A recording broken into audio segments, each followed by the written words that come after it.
بسم الله الرحمن الرحيم. بسم الله الرحمن الرحيم. طه ما أنزلنا عليك القرآن لتشقى إلا تذكرة لمن يخشى تنزيلا ممن خلق الأرض والسماوات العلى الرحمن على العرش استوى له ما في السماوات وما في الأرض وما بينهما وما تحت الثرى وإن تجهر بالقول فإنه يعلم السر وأخفى الله لا إله إلا هو له الأسماء الحسنى وهل أتاك حديث موسى إذ رأى نارا فقال لأهلهم كثوا إني آنست نارا لعلي آتيكم منها بقبس أو أجد على النار هدى فلما أتاها نودي يا موسى إني أنا ربك فاخلع نعليك إنك بالوادي المقدس طوى وأنا اخترتك فاستمع لما يوحى إنني أنا الله لا إله إلا أنا فاعبدني وأقم الصلاة لذكري إن الساعة آتية أكاد أخفيها لتجزى كل نفس بما تسعى فلا يصدنك عنها من لا يؤمن بها واتبع هواه فتردى وما تلك بيمينك يا موسى قال هي عصاي أتوكأ عليها وأهش بها على غنمي ولي فيها مآرب أخرى قال ألقها يا موسى فألقاها فإذا هي حية تسعى قال خذها ولا تخف سنعيدها سيرتها الأولى واضمم يدك إلى جناحك تخرج بيضاء من غير سوء آية أخرى لنريك من آياتنا الكبرى اذهب إلى فرعون إنه طغى قال رب اشرح لي صدري ويسر لي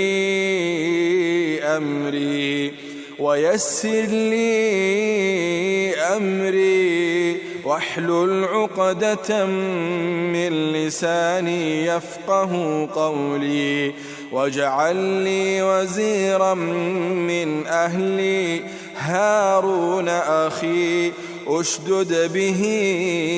أزري وأشركه في أمري كي نسبحك كثيرا ونذكرك كثيرا إنك كنت بنا بصيرا قال قد أوتيت سؤلك يا موسى ولقد مننا عليك مرة أخرى إذ أوحينا إلى أمك ما يوحى أن اقذفيه في التابوت فاقذفيه في اليم فليلقه اليم بالساحل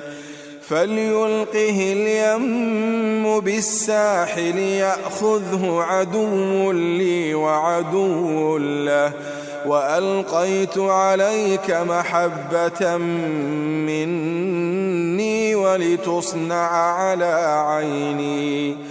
إذ تمشي أختك فتقول هل أدلكم على من يكفله فرجعناك إلى أمك كي تقر عينها ولا تحزن وقتلت نفسا فنجيناك من الغم وفتناك فتونا فلبثت سنين في أهل مدين ثم جئت على قدري يا موسى واصطنعتك لنفسي اذهب أنت وأخوك بآياتي ولا تنيا في ذكري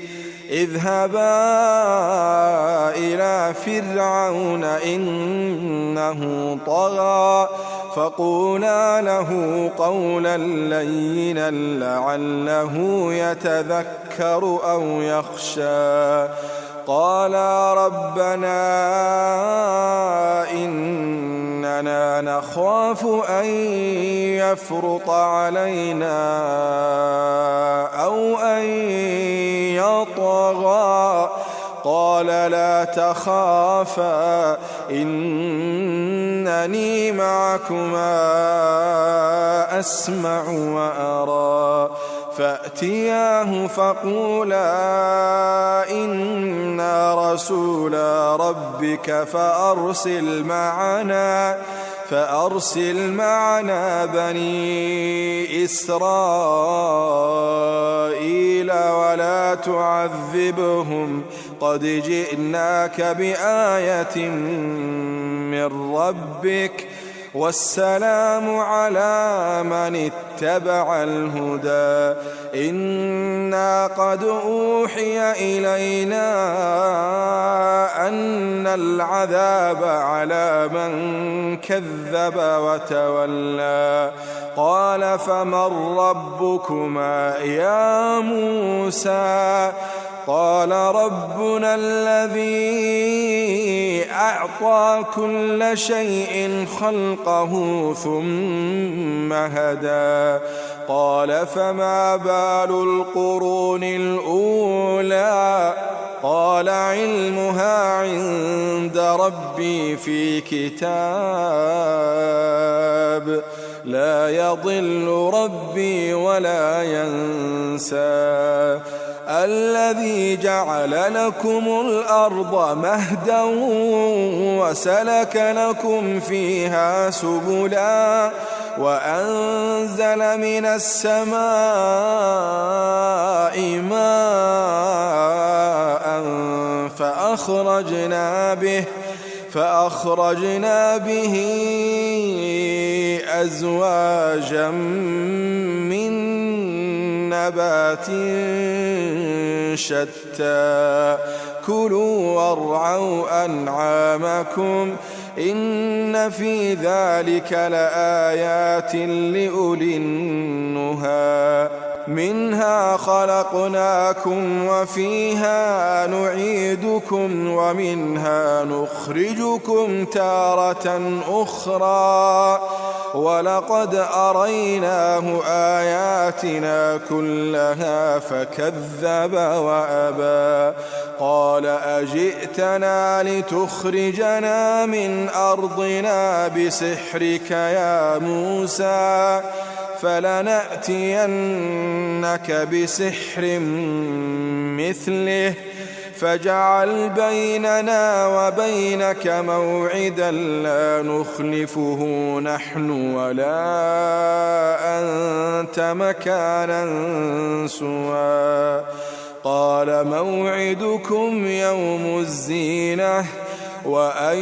يحشر الناس ضحى فتولى فرعون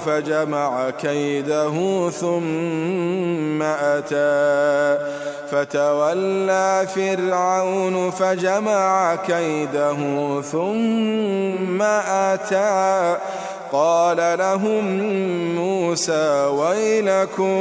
ويلكم لا تفتروا على الله كذبا فيسحتكم بعذاب وقد خاب من افترى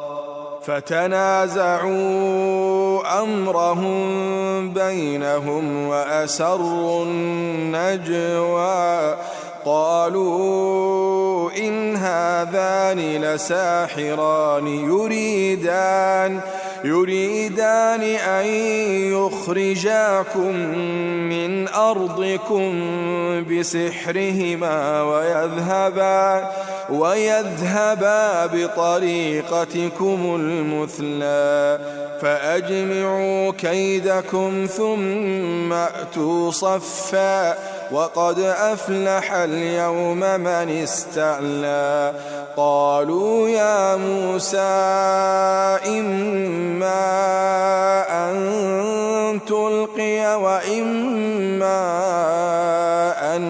نكون أول من ألقى قال بل ألقوا فإذا حبالهم وعصيهم يخيل إليه من سحرهم أنها تسعى فأوجس في نفسه خيفة موسى قلنا لا تخف إنك أنت الأعلى وألق ما في يمينك تلقف ما صنعوا إنما صنعوا كيد ساحر ولا يفلح الساحر حيث أتى فألقي السحرة سجدا قالوا آمنا برب هارون وموسى قال آمنتم له قبل أن آذن لكم إنه لكبيركم الذي علمكم السحر فلأقطعن أيديكم وأرجلكم من خلاف ولأصلبنكم في جذوع النخل ولتعلمن أينا أشد عذابا وأبقى قالوا لن نؤثرك على ما جاءنا من البينات والذي فطرنا فاقض ما أنت قاض إنما تقضي هذه الحياة الدنيا إنا آمنا بربنا ليغفر لنا خطايانا وما أكرهتنا عليه من السحر والله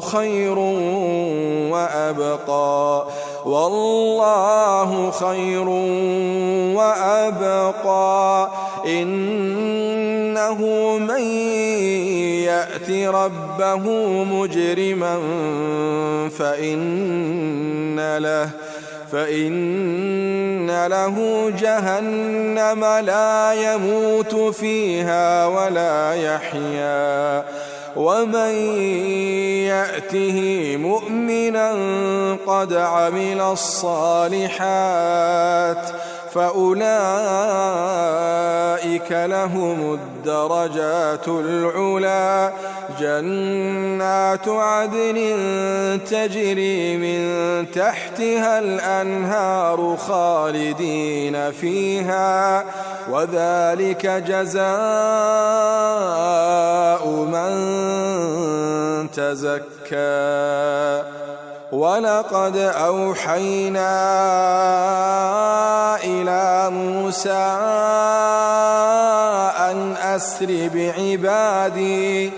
أن أسر بعبادي فاضرب لهم طريقا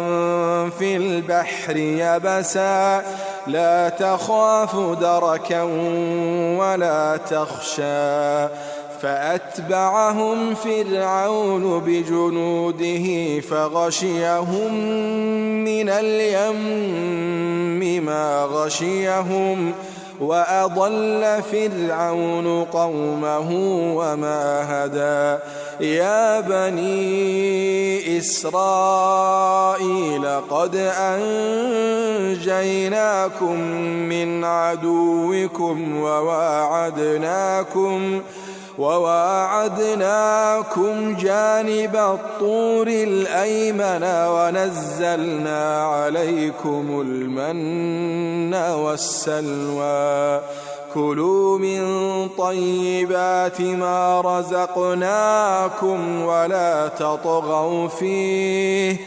ولا تطغوا فيه فيحل عليكم غضبي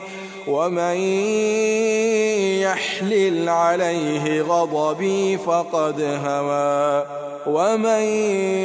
يحلل عليه غضبي فقد هوى وإني لغفار لمن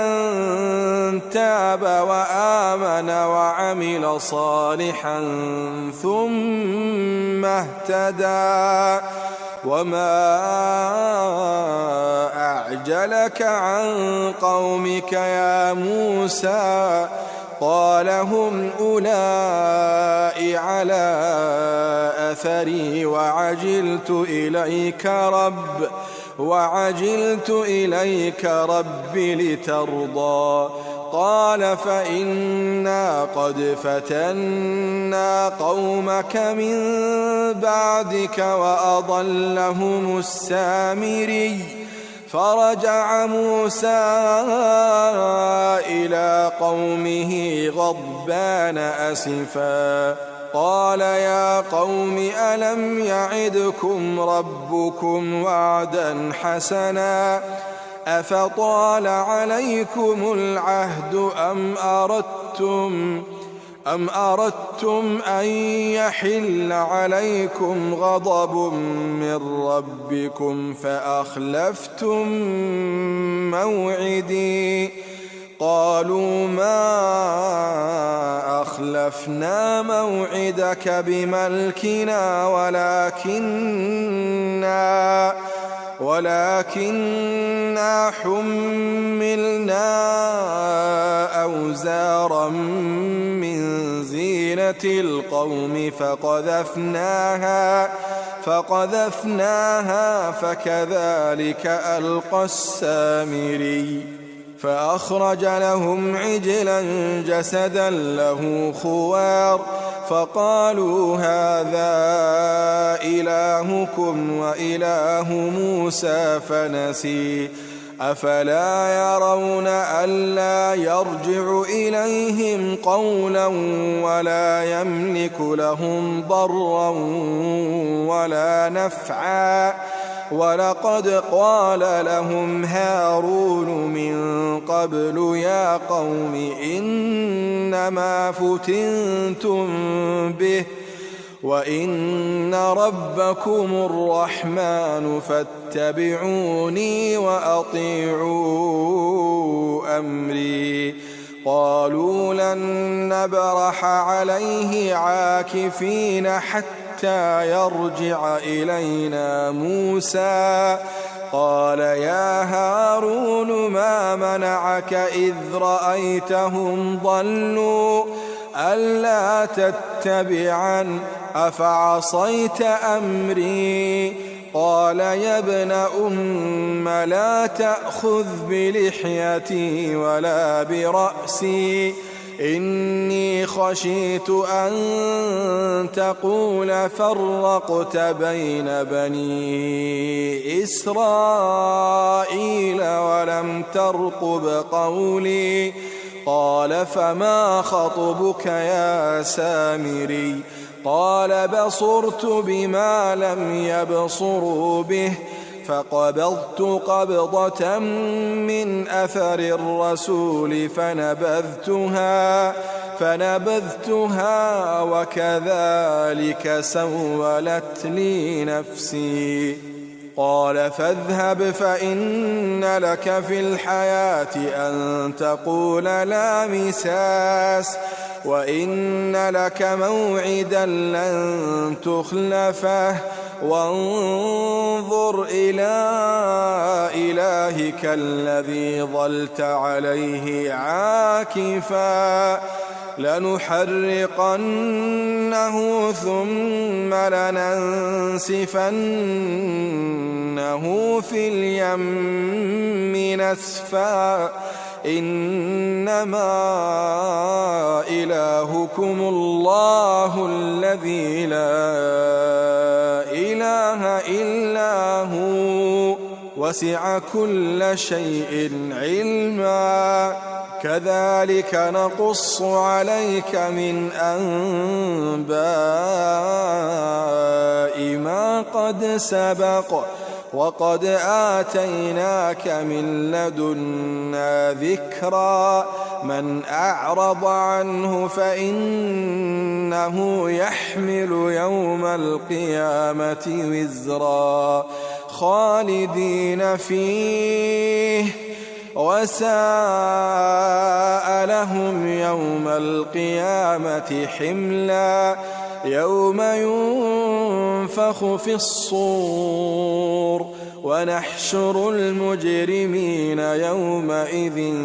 زرقا يتخافتون بينهم إن لبثتم إلا عشرا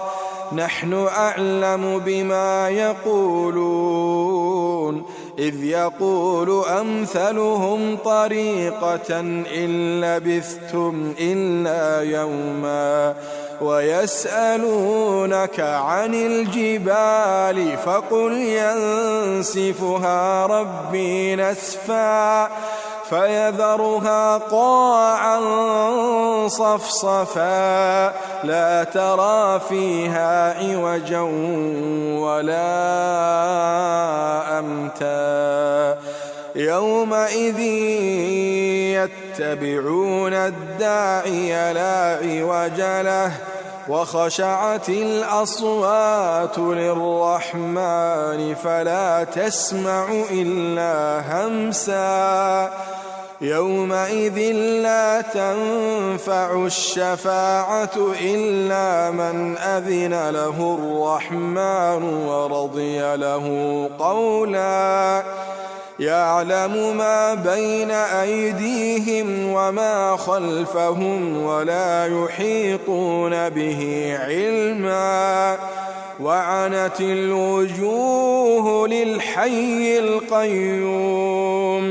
وعنت الوجوه للحي القيوم وقد خاب من حمل ظلما ومن يعمل من الصالحات وهو مؤمن فلا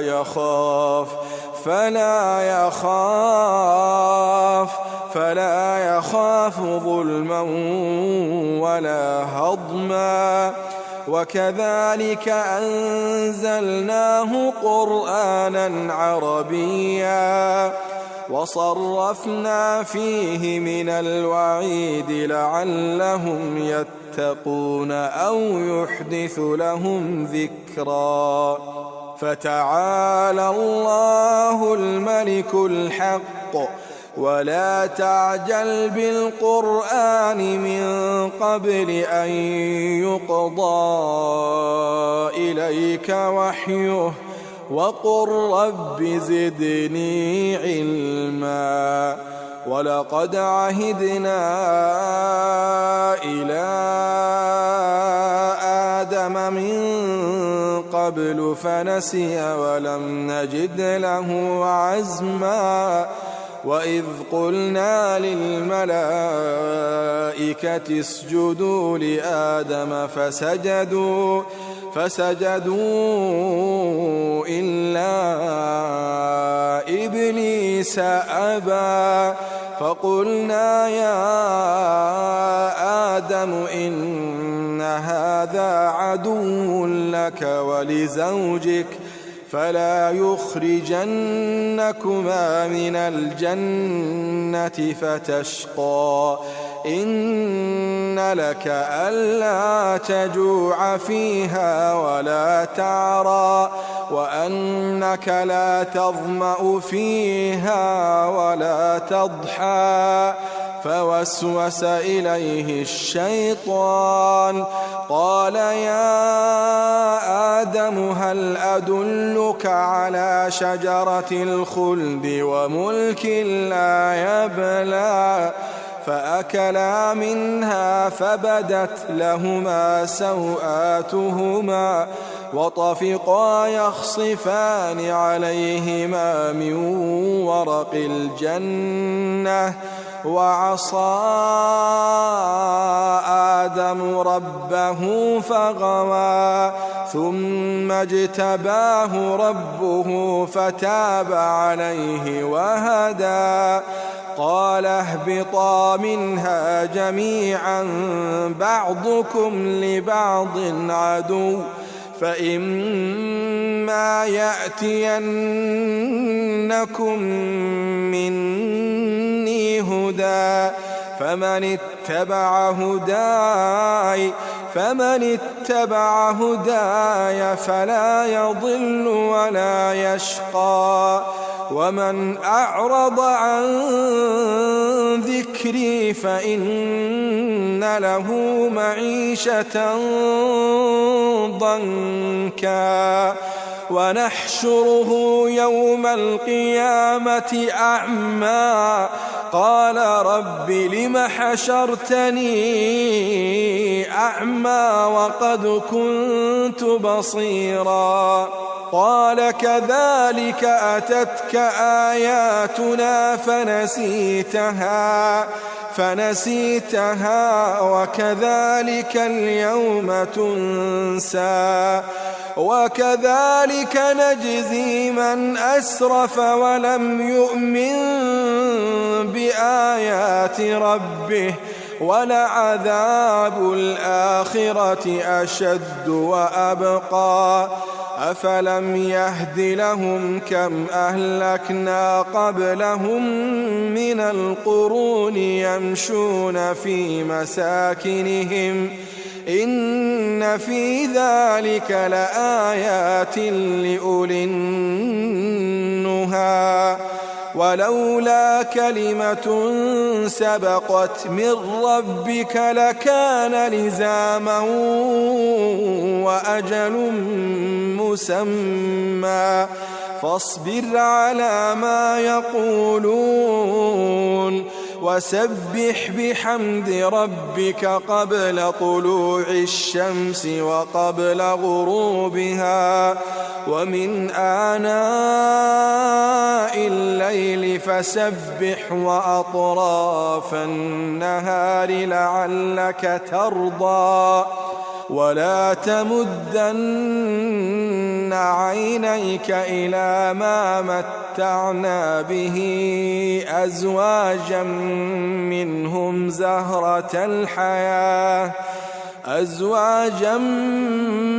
منهم زهرة الحياة الدنيا لنفتنهم فيه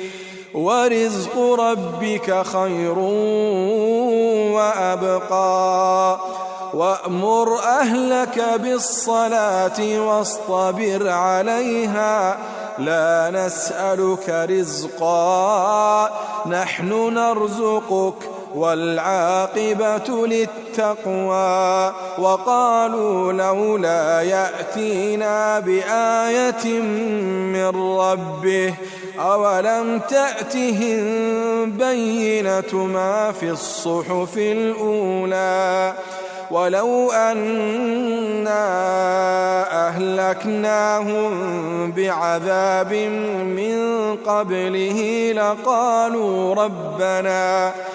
لقالوا ربنا لولا